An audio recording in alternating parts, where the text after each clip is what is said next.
नमस्कार प्रिय दर्शकों, स्वागत है आप सभी का। और आज हम जानेंगे जन्म कुंडली में राजनीति का योग कैसे बनता है। प्रिय दर्शकों, ग्रहों का यह संयोग यदि आपकी कुंडली में बनता है तो आप होंगे राजनीति में हिट, मिलेगा सत्ता का पूरा सुख। प्रिय दर्शकों, राज सत्ता या राजनीति से जोड़ने में सूर्य, चंद्र, राहु और शनि मुख्य माने गए हैं। वैदिक ज्योतिष में सूर्य को राजा तो चंद्रमा को राजमाता की उपाधि दी गई है। वहीं राहु को सभी ग्रहों में नीति कारक ग्रह माना गया है। राजनीति जहां व्यक्ति को सत्ता, सुख, प्रसिद्धि, विशेष सामाजिक पहचान देती है, वहीं इसमें सेवा एवं जनमानस की कल्याण का भाव भी निहित होता है। प्रिय दर्शकों, आज के समय में बड़ी मात्रा में युवा वर्ग राजनीति को करियर के रूप में देख रहे हैं। अन्य करियर की भांति ही राजनीति में प्रवेश करने वालों की कुंडली में भी कुछ ज्योतिषीय योग होते हैं। तो आइए समझते हैं। प्रिय दर्शकों, राजनीति करना सबके बस की बात नहीं है। यही कारण है कि ऐसे व्यक्तियों की जन्म कुंडली में ग्रहों का विशिष्ट संयोग देखा गया है। राजसत्ता या राजनीति से जोड़ने में सूर्य, चंद्र, राहु एवं शनि ग्रह का मुख्य रोल होता है। ज्योतिष में सूर्य को नवग्रहों का राजा और चंद्रमा को राजमाता माना जाता है, तो वहीं राहु को सभी ग्रहों में नीतिज्ञ माना गया है।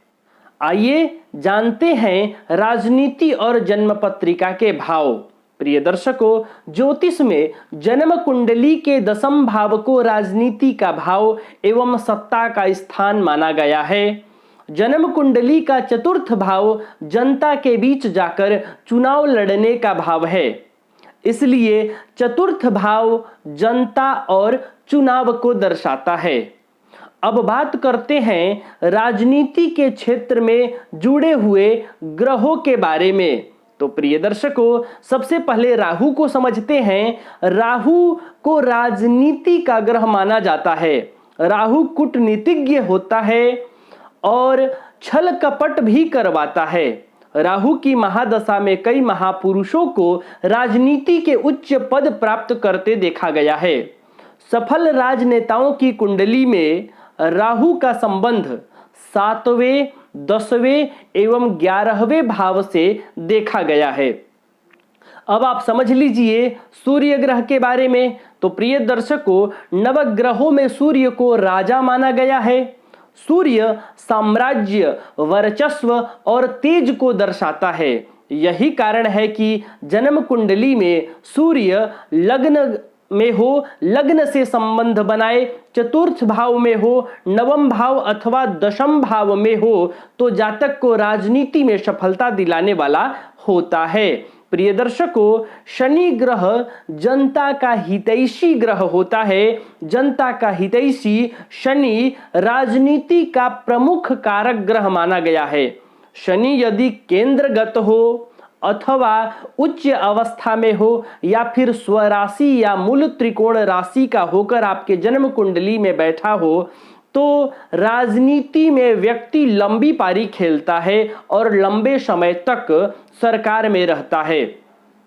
राजनीति में सफलता प्राप्त करने के लिए व्यक्तियों की जन्म कुंडली में प्रायः कुछ विशेष योग देखे गए हैं, जो आज मैं आपको बताने जा रहा हूं। और वह कुछ इस प्रकार से है।